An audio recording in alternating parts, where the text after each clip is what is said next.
Sometimes you just got things to do, and it doesn't really matter if it's raining or not. I'm sure you can see some of the drops falling in front of the camera here. You want to talk about a sense of purpose and practicality. That would be Trina and her mom out there planting the garden in a light rain.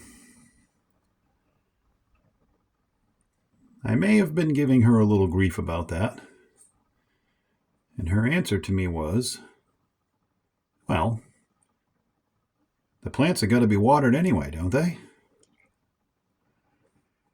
All right, well, I guess that's beyond argument now, isn't it? So we've got a lot done the last few days.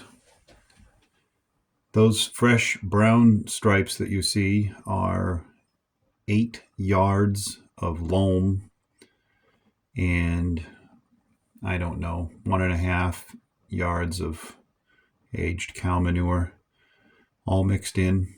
We moved most of that down this past weekend. It was a lot of work.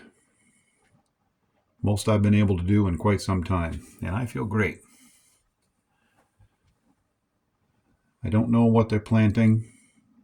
I know there's tomatoes, peppers, beans, potatoes. We'll get a list later. I hope everybody that watches this has a wonderful day, whether it's raining or not. We'll see you next time.